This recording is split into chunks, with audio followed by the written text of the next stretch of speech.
Gopi Jana Vallabha Girivaradari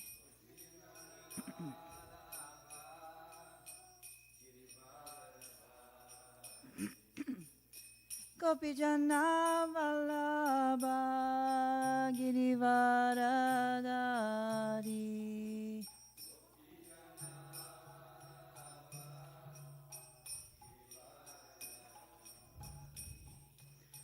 Yashodanandana Braja Janaranjana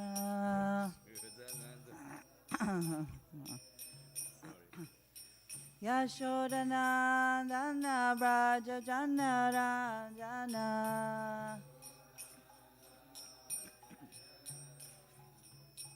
Yamuna Tiravanachari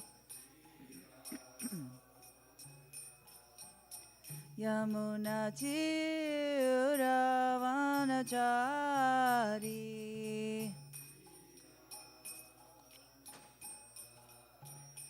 Jayo Radha Madhava Kunja Bihari. Thank you, Prabhu. Jayo Radha Madhava Kunja Bihari.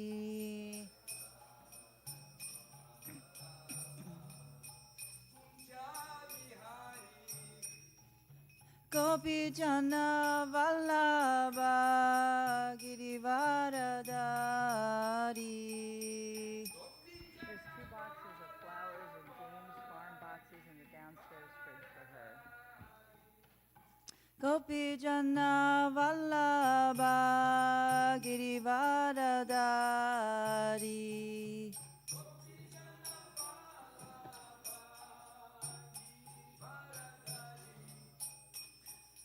Yashodanandana Braja Janaranjana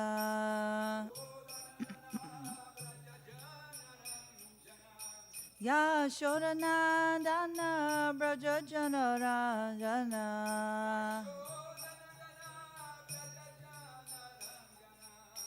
Yamuna Tiravanachari Yamuna Tiravanachari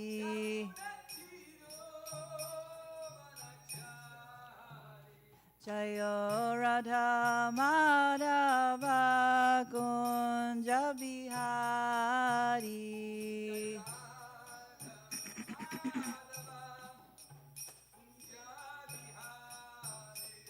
Jaya Radha Madhava Kunja Bihari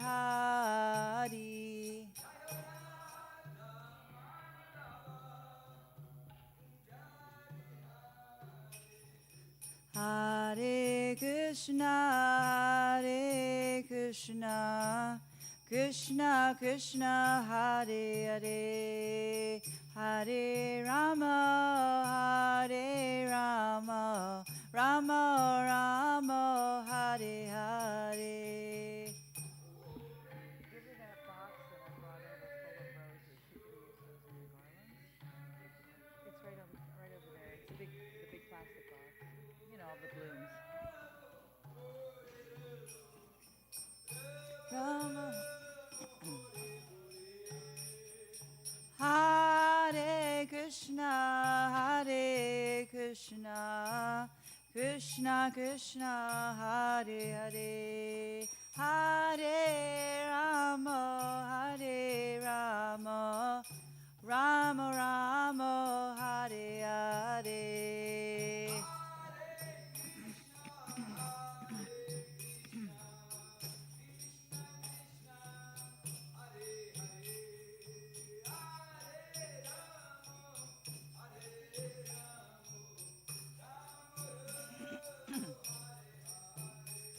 Hare Krishna, Krishna Krishna, Hare Hare, Hare Rama,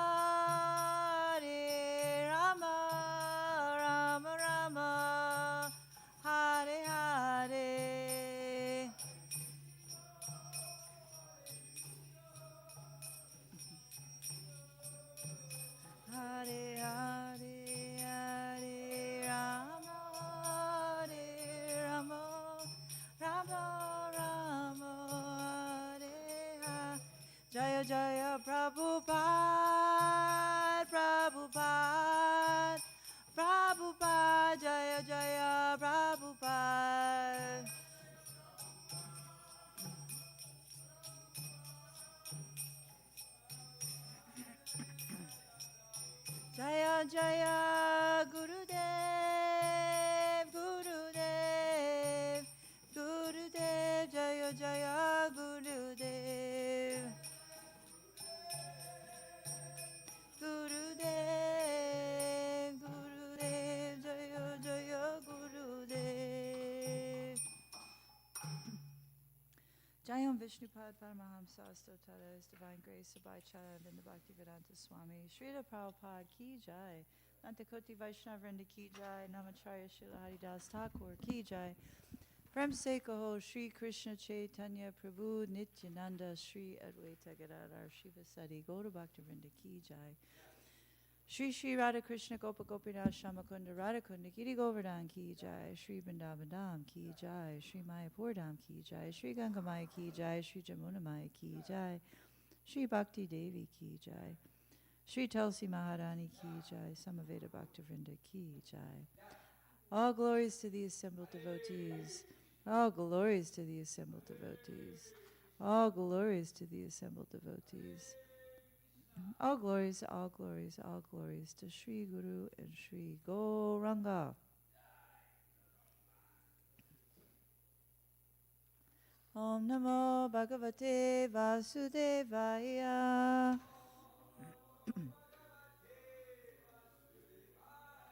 Om Namo Bhagavate Vasudevaya. Om Namo Bhagavate Vasudevaya.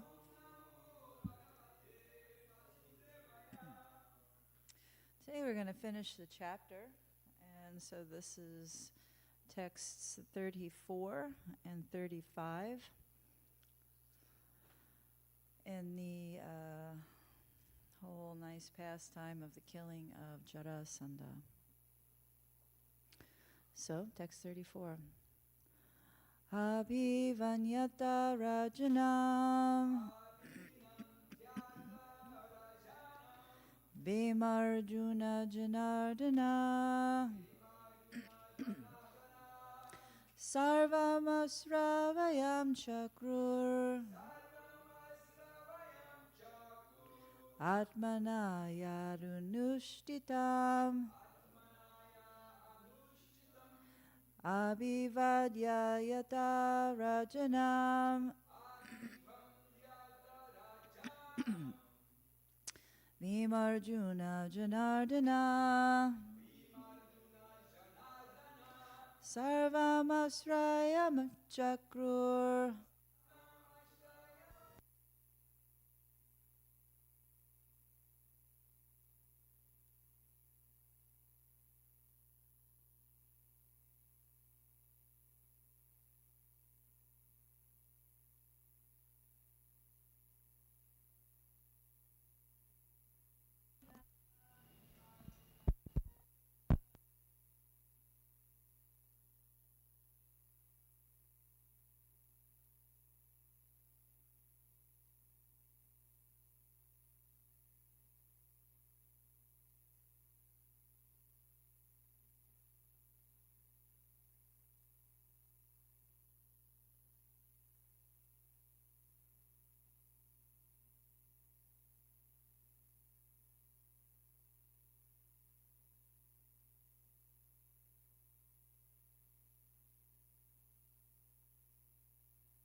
Abhivandya, offering their respects. Ata, then. Rajanam, the king. Bhima Arjuna Janardana. Bhima, Arjuna, and Krishna. Sarvam, everything. Asravayam Chakrur, they told. Atmana, by themselves. Yat, what? Anushtitam, executed. Translation: Bhima, Arjuna, and Janardana offered their respects to the king and informed him fully about what they had done. Please repeat. Bhima, Arjuna, and Janardana offered their respects to the king and informed him fully about what they had done. So there's no purport by the BBT servants for this. There is a purport by the acharyas, but let's first read text 35, and then we'll go through both verses. We can read together. Nishamya dharma rajastat keshavena nukampitam anandasru kalamuchan premna novacha kinchana. Upon hearing their account of the great favor Lord Keshava had mercifully shown him, King Dharmaraj shed tears of ecstasy. He felt such love that he could not say anything. Thus end the purports of the humble servants of His Divine Grace, A.C. Bhaktivedanta Swami, Srila Prabhupada, to the 10th canto, 73rd chapter of the Srimad Bhagavatam, entitled, Lord Krishna Blesses the Liberated Kings. Om Jnana Tinamanda Shagananjana Shalakaya Chakshuru Nimitamyena Tasmai Shri Gurave Namaha Namo Vishnu Padaya Krishna Prastaya Bhutale Srimati Bhaktivedanta Swami Niti Namine Namaste Saraswati Devi Gauravani Pracharini Vishesha Sunyavadi Paschyatate Shatarine Namo Vishnu Padaya Krishna Prastaya Bhutale Srimati Vir Krishna Das Goswami Niti Namine Namo Hamsa Nikashaya Prabhupada Prayate Sudrida Sudhi Nisyambyam Tashavaki Nivadine. Jai, so we're just wrapping up this chapter, this very interesting pastime in the 10th canto of when Lord Krishna sort of oversaw, or I'll say pulled the strings to have Jarasandha killed without getting his own hands very dirty. And also the releasing of the kings, the imprisoned kings who had been there for a very long time. And we know from so many discussions in this chapter that in many ways these kings represent those of us in this world. They were at the height of their opulence, their decadence, their sort of fame or being infamous. They were living lavishly and with reckless abandon, it would seem. And so Jarasandha, who probably for different reasons, obviously, imprisoned them. And now they've been liberated. And the reason they were liberated, even though they had sort of taken that turn toward going down that wrong path, the reason they were liberated is because when they were in their confinement, they constantly remembered the Lord. They were constantly trying to bring their minds back to the lotus feet, the shelter of the Lord. That's not that. That's his hearing aids. So one thing that there's two names in these two verses that stuck out to me. And before we go through those names, I'd like to just read what Jiva Goswami had said for both of these verses. So about text 34, Jiva Goswami states, after blowing the conch, Ata, without much time elapsing, since they arrived quickly, since the king came to meet them, they offered respects to the king. Krishna offered respects last, out of modesty. Out of affection, he sent Arjuna first. He also stayed behind because he was very shy to assist in killing Jarasandha, since he was the crest jewel of good conduct. He was the killer of the wicked, Janardana. They're speaking of Krishna. They informed him what they had all done, Atmana, since telling what they themselves did was not proper, and because of the bliss arising from the prema. They described the skill of others. So when they went to the king, just a little bit about this text 34, when they went to the king to tell him, much in the same way they were a little bit reticent, I would say, about, Krishna was reticent about laying any hands on Jarasandha at that point, because he and Jarasandha already had their moment before when they did battle those many times. And so Krishna is so expert at letting persons hang themselves, giving them enough rope so they can hang themselves. And then that way it doesn't look like that he has any part in it. And that's a vernacular in today's world too. I'm sure everybody has heard, if you give someone enough rope, they'll hang themselves. That means that if they continue on the path that they're on, and in this case with Jarasandha making offenses and doing so many things, just one after another, that's the rope. That's the rope. It just keeps going, you know.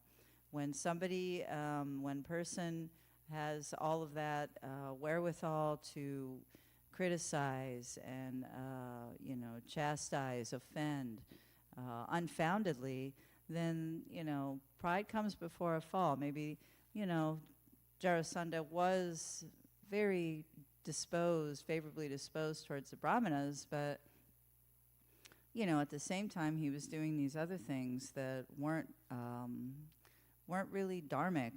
He actually had imprisoned the kings for his own desire to gain more power, basically. And so when they came before the king, they were all a little bit, they're not boastful. Krishna, Arjuna, Bhima, they're not going to be boastful and prideful and, oh, they killed this guy, that's not the way, Krishna, Jiva Goswami says he was shy to assist in killing Jarasandha.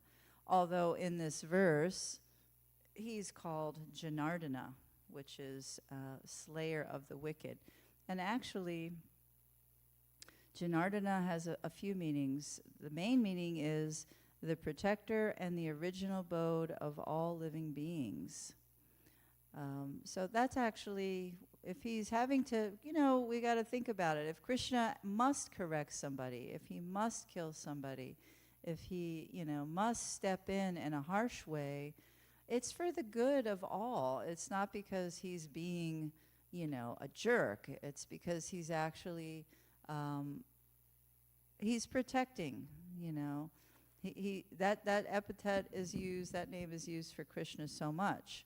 Protector and maintainer. One who controls, maintains, and provides for all, ensuring all living entities are sustained. Janardana, he's our sole provider, sole maintainer. He preserves what we have and carries what we lack. Krishna does all those things for us because he loves us, Janardana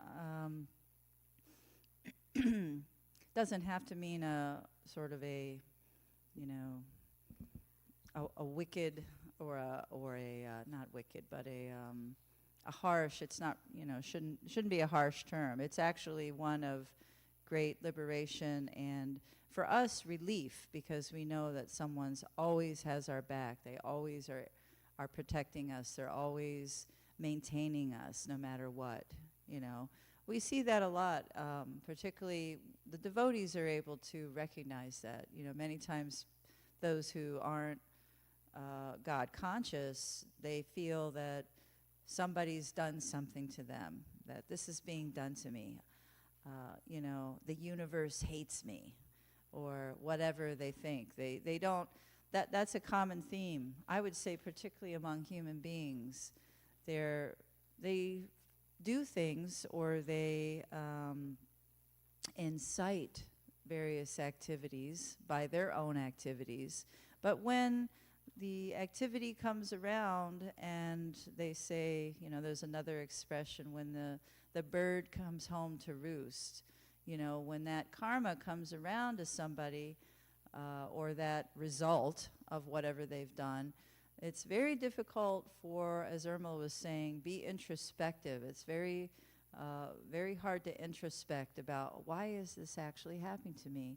It's very easy to point the finger and blame others. Oh, they did this, and this happened because that person did this, and, you know, oh, I'm innocent. I'm innocent. That was something, I think early on I've heard many stories, anecdotal, about, you know, persons.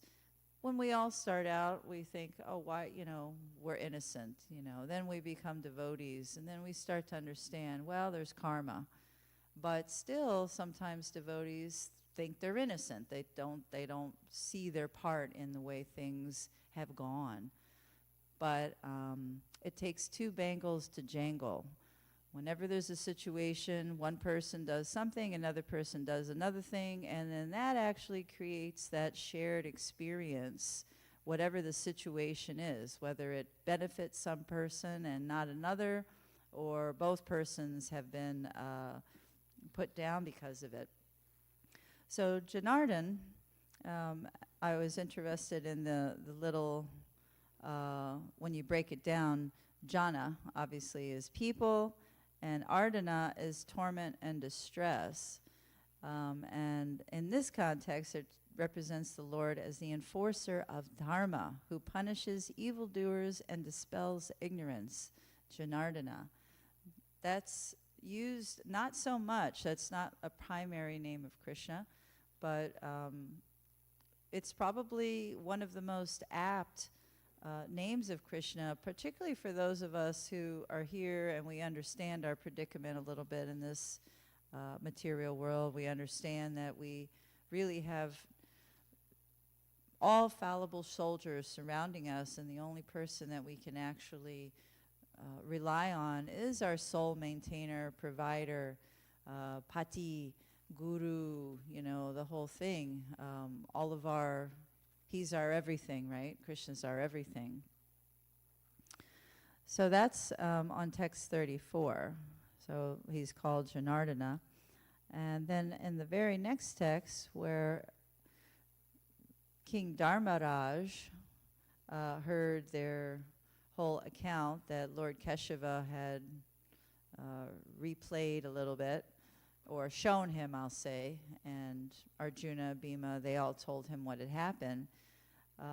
Think about it, you know, King Dharmaraj shed tears of ecstasy. He felt such love that he could not say anything, is what's in the Bhagavatam. And Jiva Goswami states, he had been shown mercy by Krishna, who stood there with his weapons, Keshavena. Yudhishthira shed drops of blissful tears. Because of his choked throat, or because it was not proper, he could not speak, since he had prema, since he was the best in the terms of dharma to the Lord, Dharmaraj. So that's King Yudhishthira. Yudhishthira Maharaj that's kind of what he's known. Well, actually, Lord Yamaraj is a lot of times known as Dharmaraj, because Lord Yamaraj, of course, sees all, and he, actually I was reading a little bit about Lord Yamaraj. It was kind of interesting. Yama, the deity who governs the afterlife and judges the dead, because he is entirely impartial and ensures that the soul's face the exact karmic consequences of their actions. He is recognized as the ultimate guardian of justice. We know even in this world, well, particularly in this world, since it's full of dualities, but even in this world, many times criminals will be judged as guilty for some crime that they weren't even, we hear about that a lot. Sometimes somebody was convicted 30 years ago and been in jail, and finally some new DNA evidence comes forth and proves them innocent. So there's not even regular justice amongst living beings where there's so-called a push towards justice, like in this material world. There's no justice, Justice is sort of it's an elusive term in this material world, I would say, at best, because, this material world is temporary and illusory. We're all under the laws of karma, So for Yamaraj, he actually, he's the last sort of line, right? He's the last line. He's the last judge in the line. We can go our whole lives, and we know a lot of times there's been serial killers, or there's been multiple, crimes. Somebody would commit multiple crimes. They never got caught. They disappeared, and then it becomes legendary. I still see sometimes popping up about some great train robbery, and they, stole all this money and they were never found. And, there's all those kinds of things where people evade that kind of justice in this world. But cruel death is going to judge everybody. Yamaraj is judging everybody at that time, and he is 100% impartial. There's not anything to do with any self-interest or any favorability amongst, for some reason. So he's actually known very regularly, Dharmaraj, as Dharmaraj. But Yudhishthira, he is also known as that because he was the ideal king. He was extremely moral, upstanding, truthful, he was a righteous king, all of the attributes of a righteous king, basically. That was King Yudhishthira. And, for them all to come to him after this whole ordeal, and it was quite an ordeal, what else can you do? King Yudhishthira was just overwhelmed with pure love for how much Krishna is caring and maintaining and providing for his devotee, for the person that it's said that the Lord reciprocates the most with those who he loves everybody. He's equal to everybody. Everyone has equal opportunity to gain his favor. But specifically, when you take one step towards Krishna, Krishna takes several steps towards you, because he's thrilled that finally we've turned our face back to him. And this is actually kind of proof. This whole chapter is proof. These kings, I'm sure at the time, were living in the lap of luxury. They were, forgetting all about any other, overarching themes like, wow, who has more luxury than me? Who has more opulence than me? People tend to forget about that. We see that now in this society. I was reading just a brief article. I didn't read the whole thing, but the theme is how you can tell when a civilization is about to collapse, and when a particular society, or more societal collapse, when a particular society begins, with the wealth disparagement, they start becoming greedy. That's the first thing, becoming very greedy, becoming very, resource grabs for everything, even if it's things that they don't own. And we see that now with the environment, Mother Bhumi, so many resources that are being held and claimed. So that's the first thing, is that sort of greed for resources or greed for money or greed, to become more powerful, but particularly when they start to go off the rails with different deviant, twisted ideas, about how they treat others, right? And how they should enjoy different ways they can enjoy, and becoming just overwhelmed with so much, lavish everything, just an inundation of all the best things in their view, all, everything that they can possibly take in, whether it's harming others, harming the environment, they don't care. So that's actually when the sort of decline of a society you can identify, because everything's gone out of what dharma is. There's actually no righteousness. There's no accounting or accountability, and there's no accounting for other persons. Upliftment. Governments aren't doing their job. People are holding and squandering wealth on things that are, outrageous, outlandish, just for personal enjoyment. We're seeing all that in real time. And presumably that's what was going on with the kings at the time, And in Jarasanda's case, he was a little probably envious that, these kings were having all this power and wealth and all the things. So what to do? You capture them all, and you deprive them of those things. You deprive them. When that envy switch is flipped on, and, persons really want to take action against somebody they're envying, or they want what they have, then that's when also things start to go awry. I mean, Jarasandha, if he was such a lover of Brahminical culture, if he was such a lover, I mean, the question is there, was he thinking in that terms, that since these kings were they were overstepping what their powers were, they were overstepping their what their lifestyle should be, was Jarasandha, that's what turned him into being very envious. Was he also, used as kind of an agent by Krishna to, facilitate the king's return to the lotus feet of Krishna? Yeah, probably. Right? Krishna uses different people in different ways at different times. We see that here, I'm sure all of us have had experience where we had something on our mind. We're just kind of casually thinking about it. We're not talking to anybody about it. But then just randomly, somebody will start talking to us about that very thing. How can you deny that that's, Krishna speaking through this person? It's Prabhupada mentions, anyone can be a guru, actually.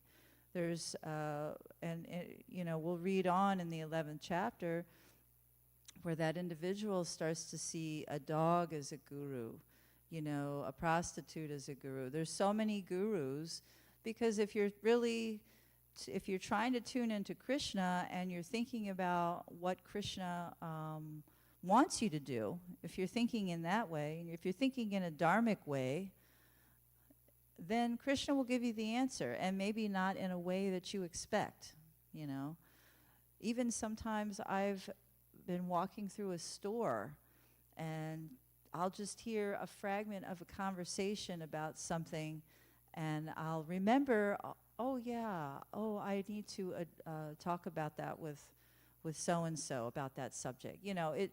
Krishna just pushes through so many ways to try to show us, tell us, help us understand how we should act. If we want that, if we actually want to be in his service, if we want to, and if we're remembering him, we want to actually please him, he'll help us, because he's Janardhan. He's our soul maintainer. He's our soul provider. He'll actually answer those prayers or those thoughts, or he'll help us. I'm quite sure everybody has those incidences. I had actually one I'll share on Friday, which is going to probably sound really unbelievable, but it's not unusual. I frequently have these things with particularly Radha Golokananda, who are so reciprocal. Kamalini knows. Somebody couldn't offer the noon arti on Friday suddenly. They had a flight that they missed. So, I was busy. And the other thing that was going on was that morning, Friday morning, I woke up and I had something wrong with my hip. And it was like, I must have twisted wrong or did something wrong the day before. I don't know. I didn't know.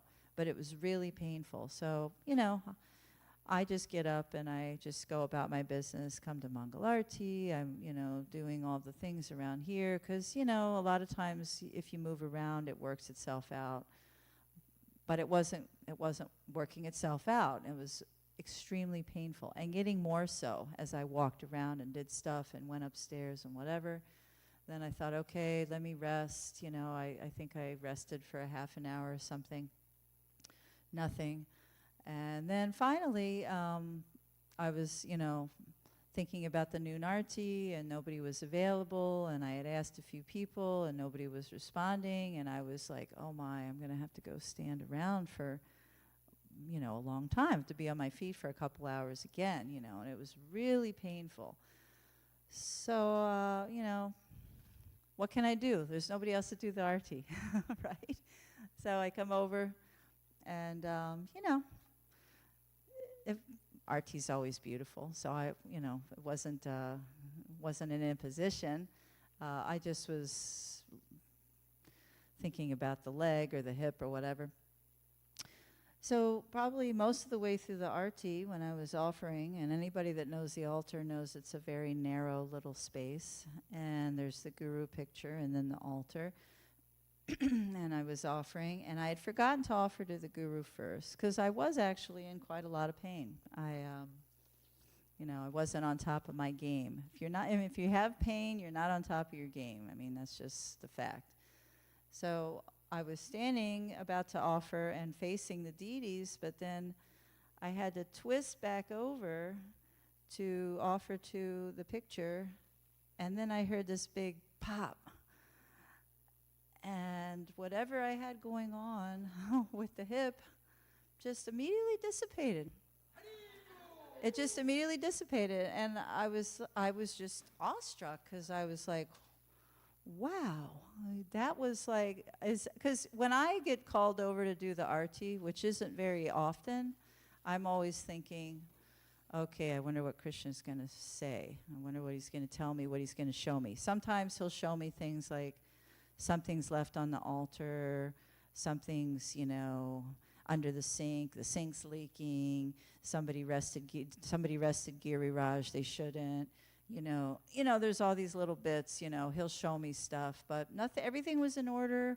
Actually, the whole arti went smooth, but at the very end, when that happened and everything popped back into place, just magically popped back into place, I could understand, okay, wow, this is why Krishna brought me over here. He brought me over here to play chiropractor, right? Brought me over here to fix my problem.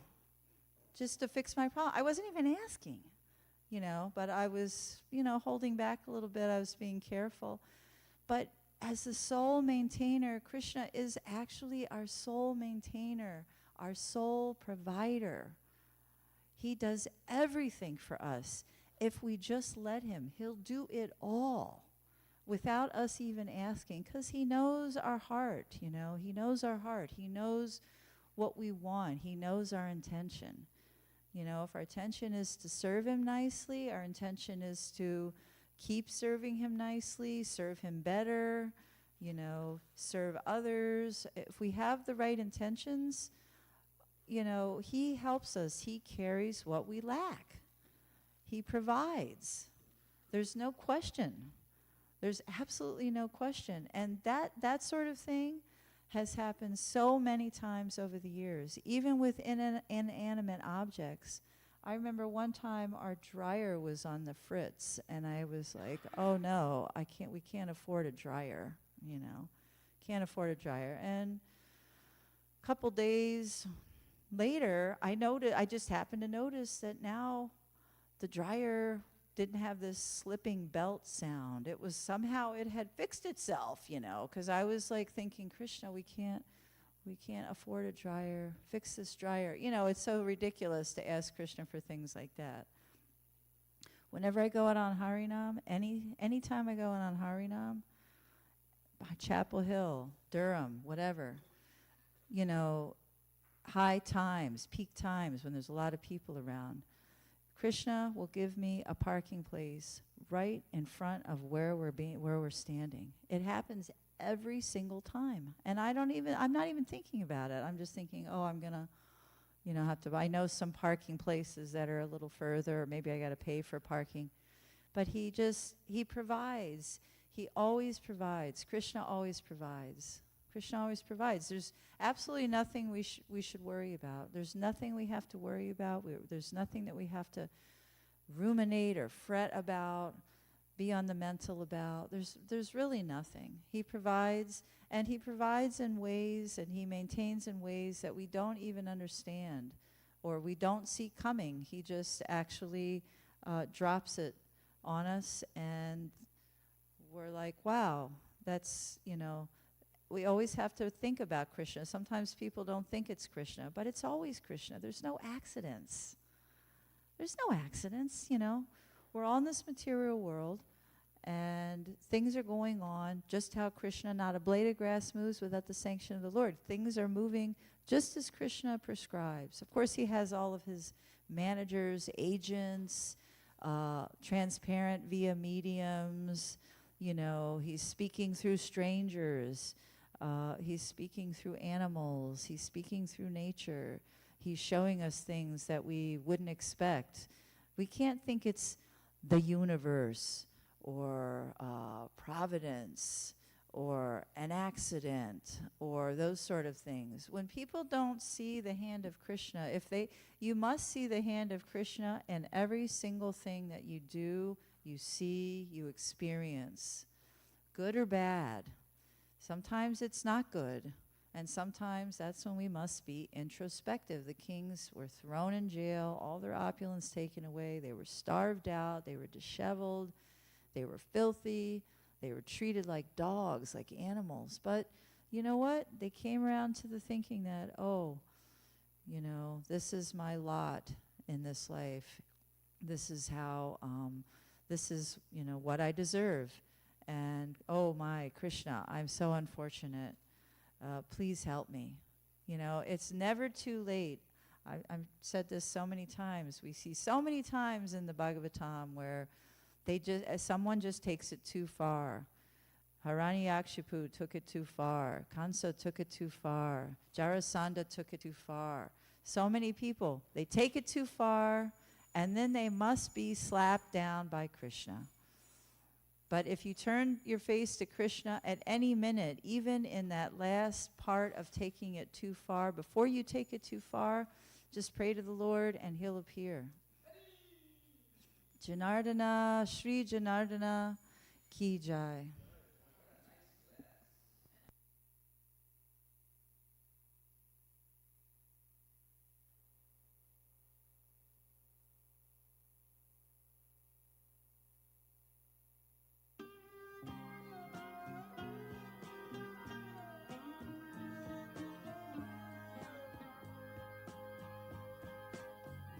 Govindam Adipurusham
Page 50. Page 50. 50. 50. Page 50. Manasa deho geho yokichumo apilo tuapare nanda kishore manasa deho geho yokichumo pilotua pare nanda kishore sampare vipare jivane marane sampare vipare jivane Dae mama gela juao para barane Mai mama gela juao para barane Para vira komi Yoi cha chohara Pao vira kavi Yoi cha chohara Mara vira kavi Yoi cha chohara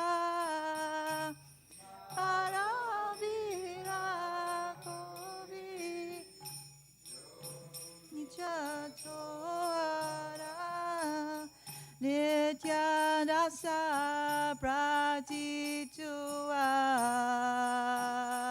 pratituari kara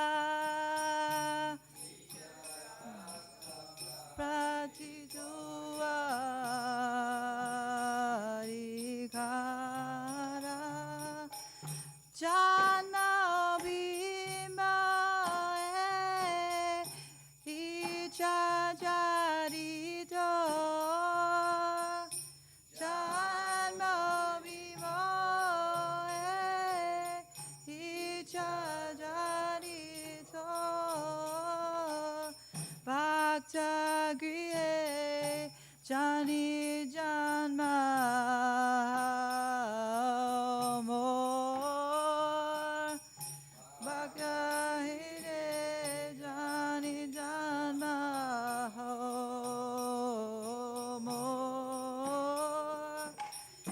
Kita janmaha jata tuadas Ta janmaha jata tuadas Bahir mukta brahma janme nahias Bahir mukha brahma janme nahias Bhukti mukti spriya vihinaye bhakta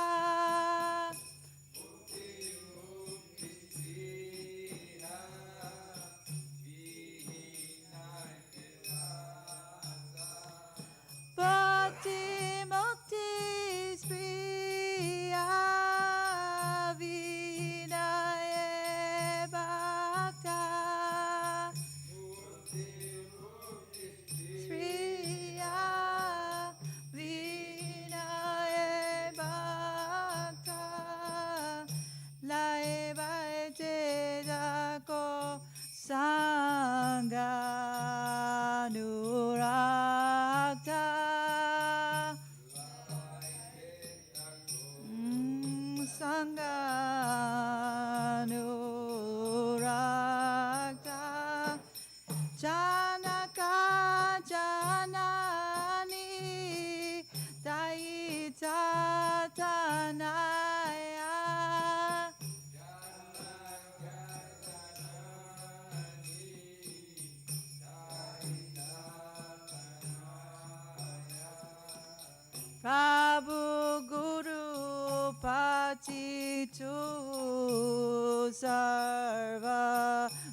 Paranata Tuhamara Parana Anata Tuhamara Parana Manasa Deho Geho Yoichomo Apilo tua pare Nanda Kishore Manasa Dea Geho Yoichomo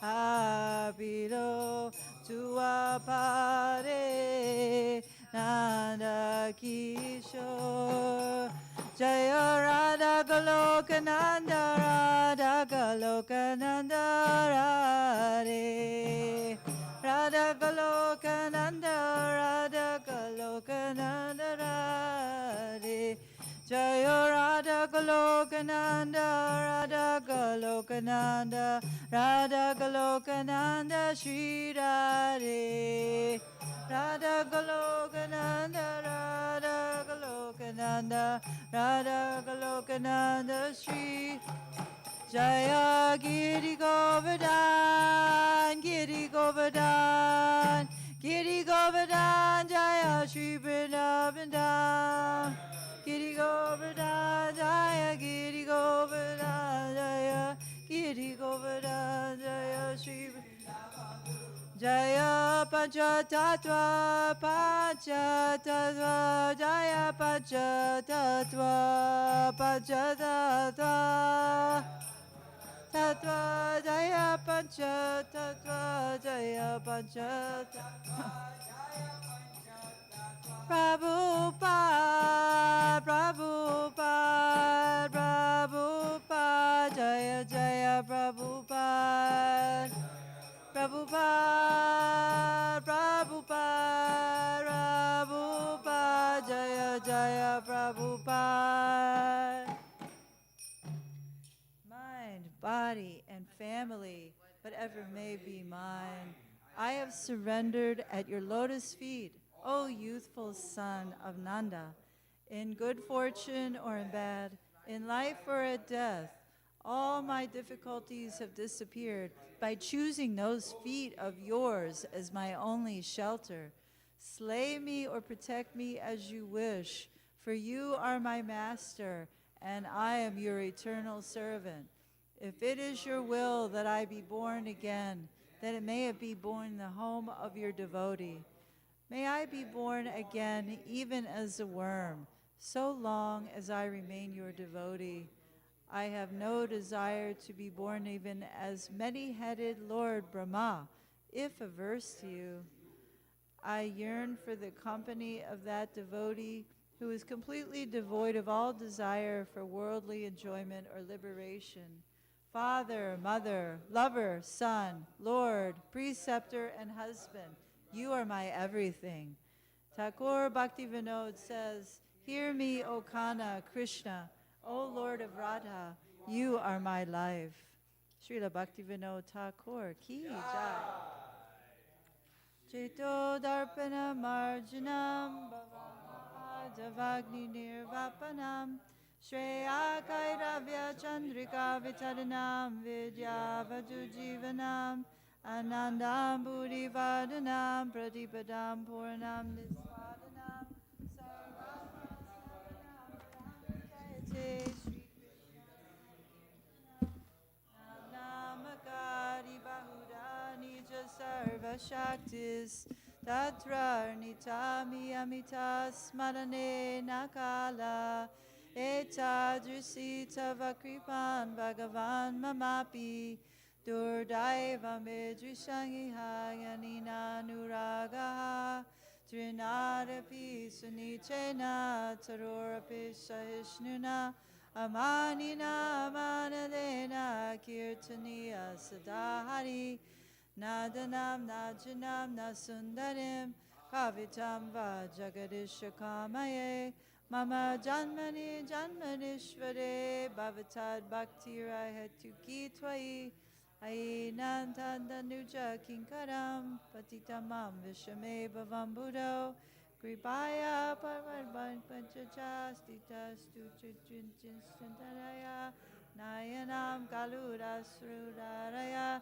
Vadanam Gadgada Rudargira Pulakar Nichitam Babukara Tava Namagrahane Bhavishyati Yuga Yitam Nimeshena Chakshusha Pravishayitam Sunyayitam Jagat Sarvam Govinda Vidahena Me Ashli Shava Padam Sumam Adarshanan Marma Hagad Karutava Yatata Vidanavalampato Mat Pranastastu Saevana Paraha.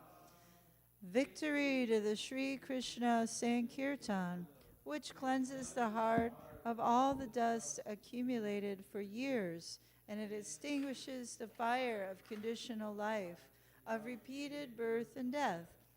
This Sankirtan movement is the prime benediction for humanity at large, because it spreads the rays of the benediction moon. It is the life of all transcendental knowledge. It increases the ocean of transcendental bliss, and it enables us to fully taste the nectar for which we are always anxious. O my Lord, congregational chanting of your holy name alone can render all benedictions to living beings, and thus you have hundreds and millions of names, like Krishna and Govinda. In these transcendental names, you have invested all your transcendental energies. There are not even hard and fast rules for chanting these names. Oh, my Lord, out of kindness, you enable us to easily approach you by your holy name. But I am so unfortunate that I have no attraction for them. One should chant the holy name of the Lord in a humble state of mind, thinking oneself lower than the straw in the street. One should be more tolerant than a tree, devoid of all sense of false prestige, and should be ready to offer all respects to others. In such a state of mind, one should chant the holy name of the Lord constantly. O Almighty Lord, I have no desire to accumulate wealth, nor do I desire beautiful women, nor do I want any number of followers. I only want your causeless devotional service, birth after birth. O Son of Nanda Krishna, I am your eternal servitor, yet somehow or other I have fallen in the ocean of birth and death. Please pick me up from this ocean of death and place me as one of the atoms of your lotus feet. O my Lord, when will my eyes be decorated with tears of love flowing constantly when I chant your holy name? When will my voice choke up? When will the hairs on my body stand on end at the recitation of your name? O Govinda, feeling your separation, I am considering a moment to be like 12 years or more. Tears are flowing from my eyes like torrents of rain, and I am feeling all vacant in the world of your absence. I know no one. Krishna is my Lord. Wow. Before me. He is completely free to do anything and everything. He is always my worshipful Lord, unconditionally. Shri Shikshastikam ki jai.